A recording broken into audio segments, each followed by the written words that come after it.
Welcome to the Darkest Dungeon mod spotlight, where I will showcase a modded hero and explain their mechanics. Today we will be taking a look at the Acolyte of Sun, created by O Nightmare. The Acolyte of Sun is, well, look, it's Gwendolyn from Dark Souls. She's got the power of the sun and moon. With her bow, she will strike down those who stand against her. She is a backline support with quite an odd combination of skills, such that I can't properly summarize it in one sentence. The Acolyte of Sun has a pretty decent set of stats for a support. She has below average health, crit, move resistance, and debuff resistance, whereas her dodge, her stun, her blight, and disease resistance are all above average, though she does lower her own blight resistance frequently, so it's a little higher than it's gonna be in most fights.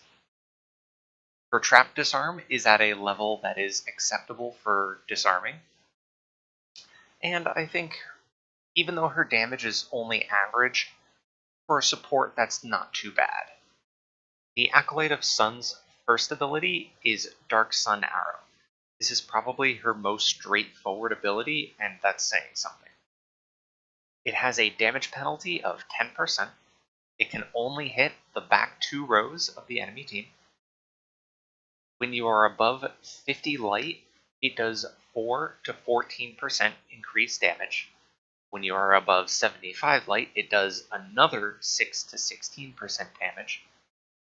If you are below 51 light, it has 2 to 3% increased critical hit chance. And if you are below 26 light, it has another 3 to 5% increased crit chance.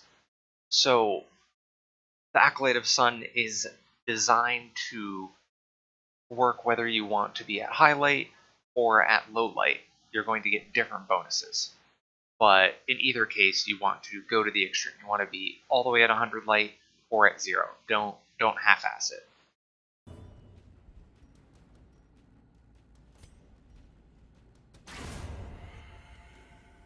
Now, before we talk about her next skill, there's something else we need to talk about. You may have noticed this strange disease that she has, Sun Blessing. It has plus 30% healing received if HP is below 67%, minus 10% max HP, and minus 15% death blow resist. It's kind of weird. It's like rabies, where it has a penalty, but there's also kind of an upside to it, and maybe you don't want to remove it. Well, this is a disease that is unique to the Acolyte of Sun. All of her healing abilities have a 5% chance to give herself or her allies, whoever she's healing, a Sun Blessing.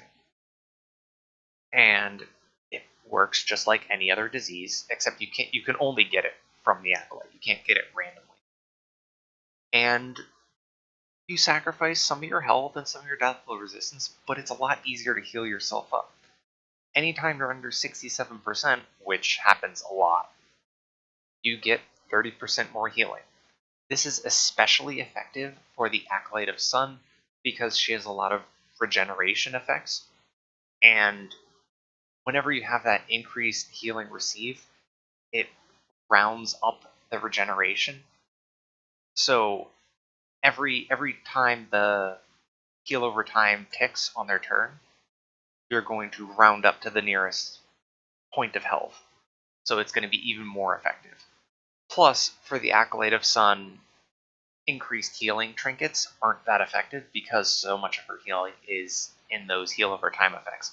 So Sun Blessing is really what makes the Acolyte of Sun effective if you can get it on a lot of teammates.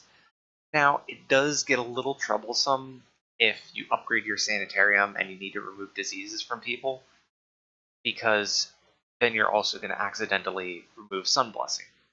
One option is to leave this Sanitarium's medical ward at rank 1 so that you can pick and choose what diseases to remove without having any chance that all of your diseases are going to be removed. The Acolyte of Sun's second ability is Primordial Bite. If you are not in the last position, you can use this to move back. It only attacks the front 2 positions of the enemy team, but as I said, it moves you back. It has a minus 70% damage penalty, but it does blight the enemy for 2 to 5 points of damage for 3 turns. It's pretty good. It gives the Acolyte a heal for 1 point for 1 turn, scaling up to 3 points for 3 turns at max rank. Plus, it heals yourself for 1 point immediately. It has that 5% chance to get the Sun Blessing disease. You can only get Sun Blessing, so don't worry, you're not going to get, I don't know, tetanus from this. And it also debuffs your blight resistance by 15% for 3 turns.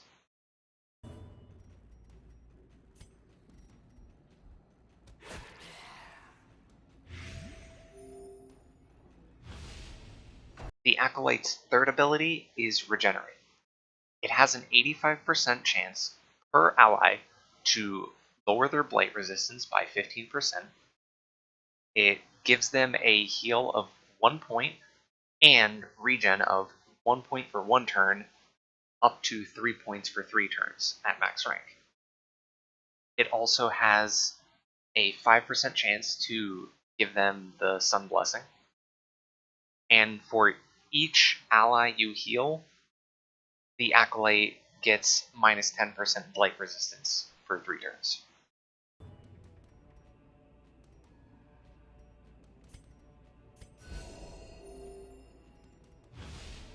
The Acolyte's fourth skill is Focused Regeneration. Whereas Regenerate was the party heal, Focused Regeneration is your single target heal. Target an ally other than yourself. You cannot target yourself. And then you do the following effects in order. First, you steal Blight from the target to the Acolyte herself. Then you steal Regen from everyone in your party to the Acolyte. Then you give that Regen to your target. Then additionally, you heal your target for 1 point and a Regen of 1 point for 1 turn, up to 3 points for 3 turns. It is the same heal that Regenerate and Primordial Bite had, except that you've also focused all of the regen that everyone else had onto one person.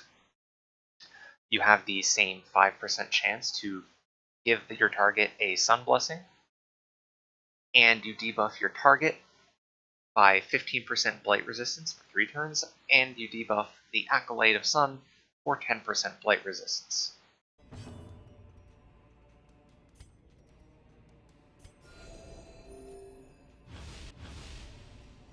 The Acolyte of Sun's fifth ability is Vengeful Covenant. This is pretty cool. You use it on an ally to give them an extra turn. It has a 50% chance to heal your target by 10 to 18 stress. Then it deals 6 to 10 stress. So on a coin flip, you can heal more stress than you give them, but on average, you're going to be dealing more stress damage than you're healing, unless you use trinkets to increase your stress healing. Then your target is slowed by 8 speed, and the Acolyte is slowed by 4 speed at rank 1. At rank 5, the speed penalty is reduced to 4 speed on your target and 2 speed on the Acolyte. The debuff on your target lasts for 3 turns, the debuff on yourself lasts for 2. So, this is a pretty odd skill. I mean,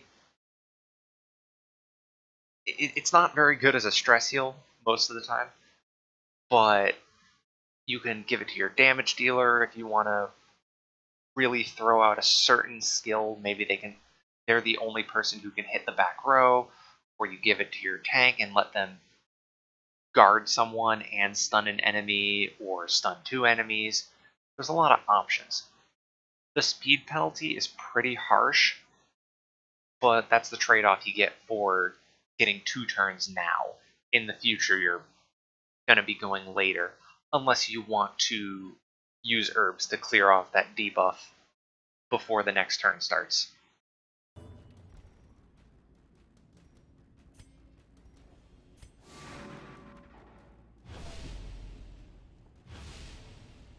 Acolyte's 6th ability is Focused Ray. It can only be used on the front 3 enemies. It has a minus 15% damage modifier and lowers your torch by 5. When you use it on an enemy, you give them all of your blight resistance penalty stacks that have built up on the Acolyte from her healing abilities, like Focus Regeneration, Regenerate, Primordial Bite. You give them to your enemy, and the blight resistance is going to plummet. It doesn't transfer any other effects, just the blight resistance from these skills.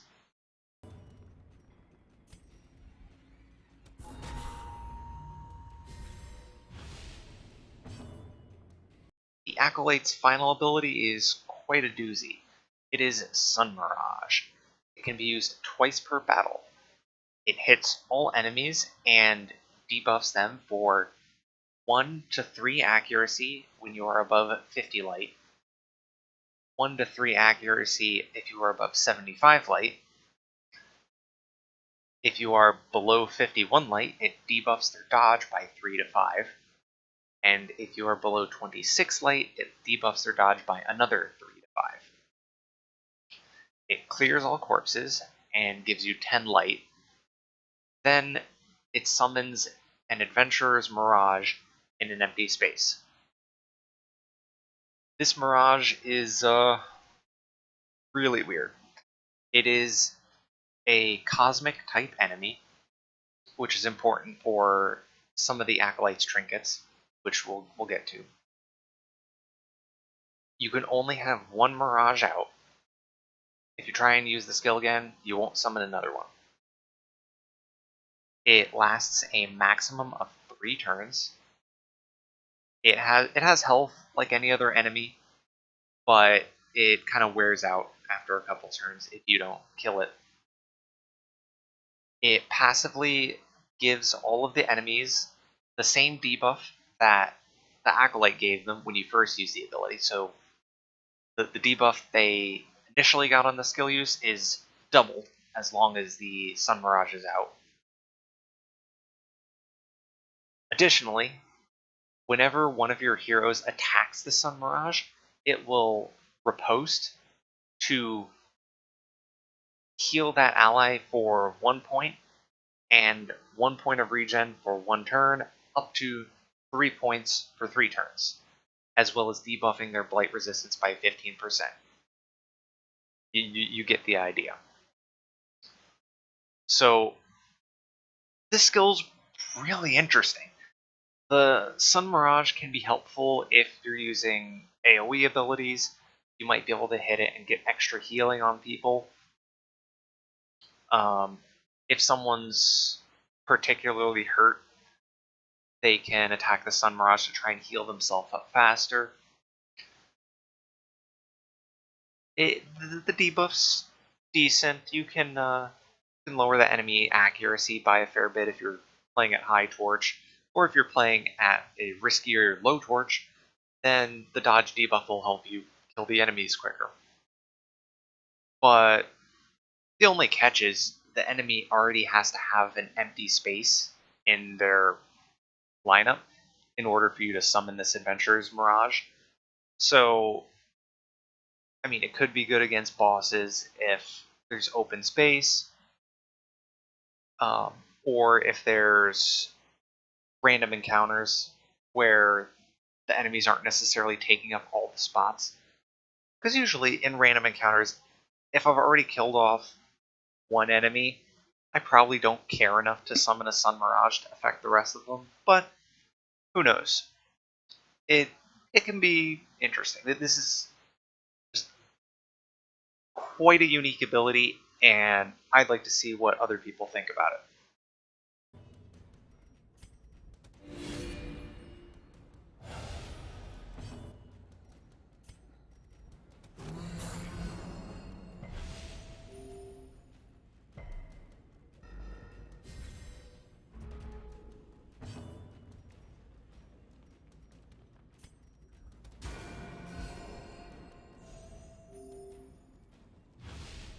The Acolyte of Sun has some pretty cool camping skills.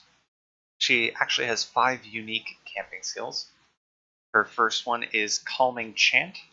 For 2 time points, she can increase the amount of stress healed if your torch is high, and reduce the amount of stress that the target takes when the torch is low. For the cost, it doesn't seem that great to me. It can be easier to stress heal someone who's very high on stress, but I don't know. I think I'd rather just use Encourage, personally. Her next camping skill is Sunlight. For the entire party, they gain critical hit chance when you're high on light and accuracy when you're low on light. For 3 time points, it's okay. I think the accuracy is more beneficial, if you're doing dark runs, then the crit is useful for light runs. 5% crit for 3 time points is okay, I guess. I think there's better buffs to spend this on, but it is an option. Her next skill is Moonshine.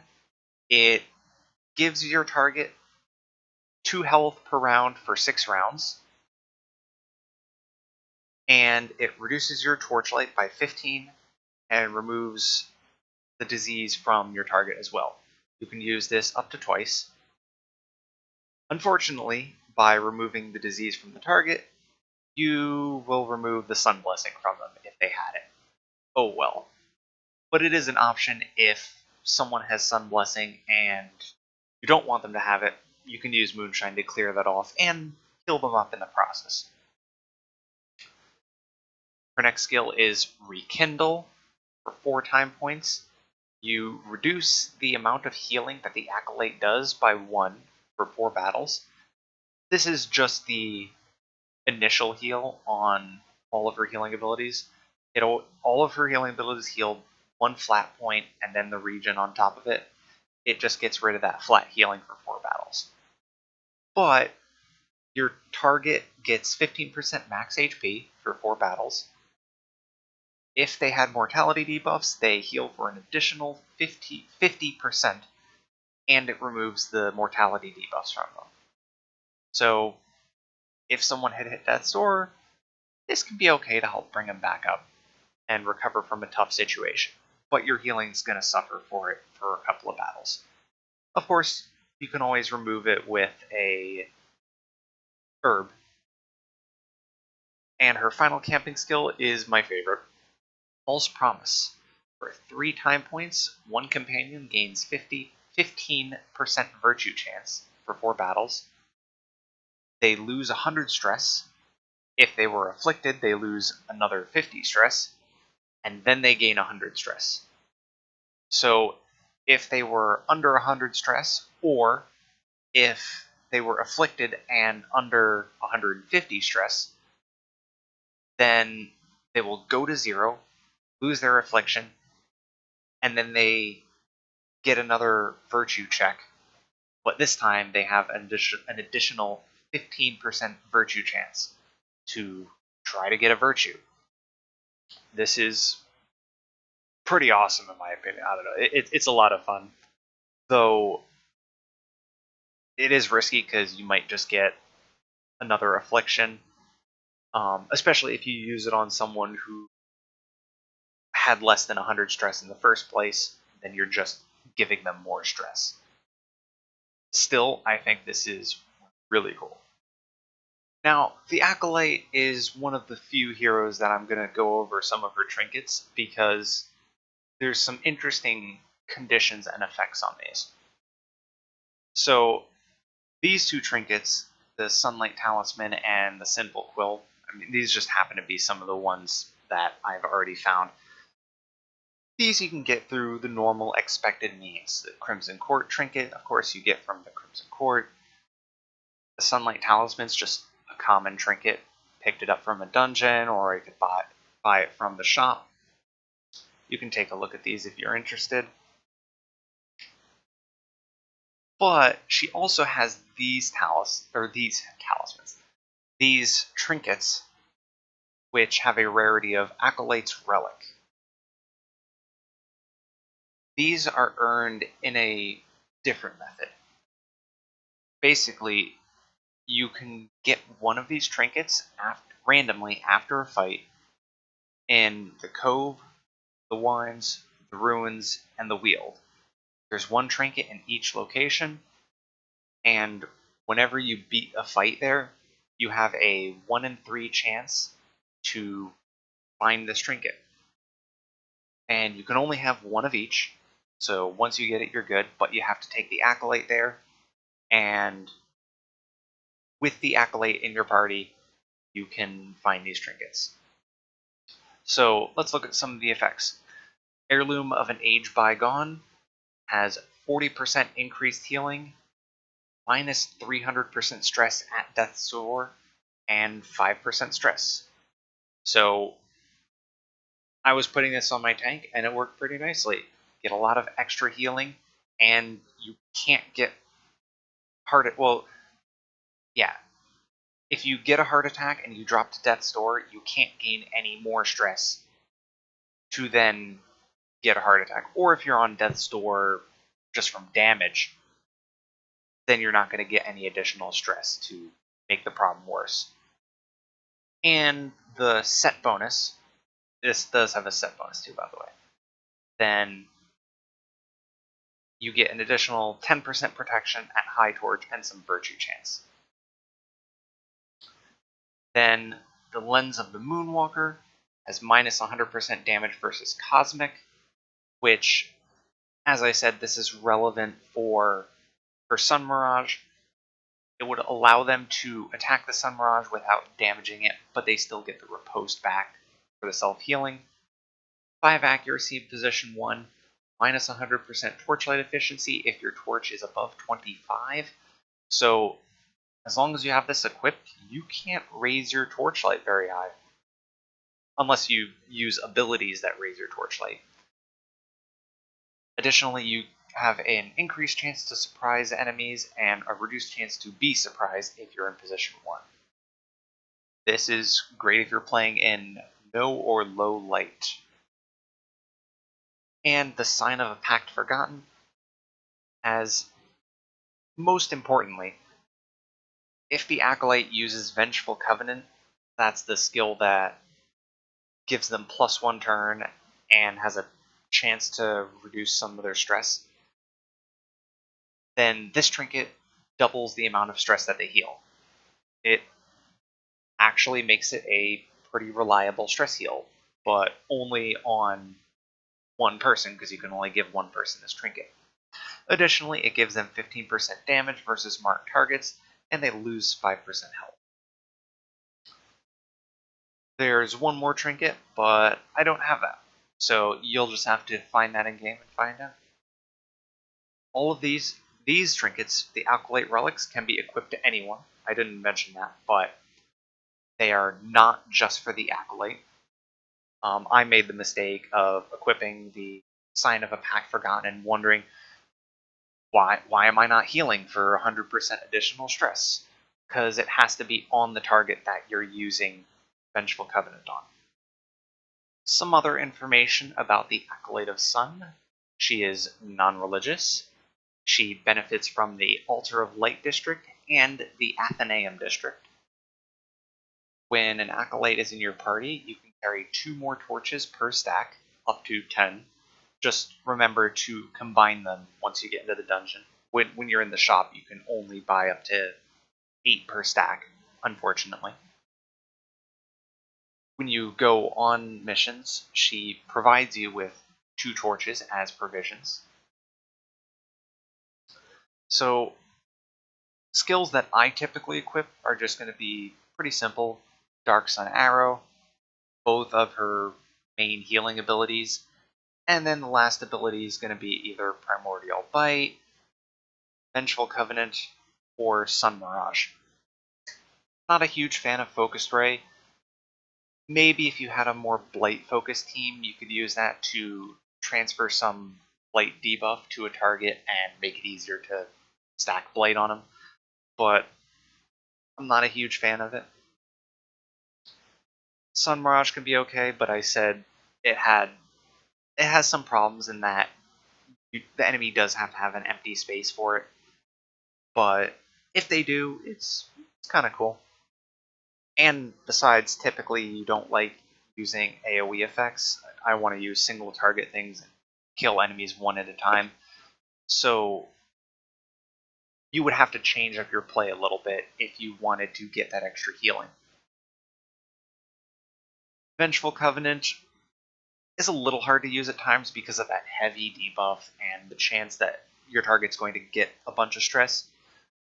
But if I have someone with the Sign of a Pact Forgotten, then it makes it much easier to use on them. So consider that if you want to use Vengeful Covenant. Other than that, Primordial Bite's just decent if you get shuffled, pulled out of position, anything like that. You can get back in position and heal up the Acolyte at the same time. It's really effective. And the Blight is pretty decent. In conclusion, the Acolyte of Sun is an intriguing and effective support. Stack up Regenerate when everyone is evenly injured, and then focus it on one target when they get focused by the enemy. Or take a more aggressive strategy with your bow and giving extra turns to your damage dealers. Whatever you choose, the Acolyte can deliver with the power of the sun. Praise the sun!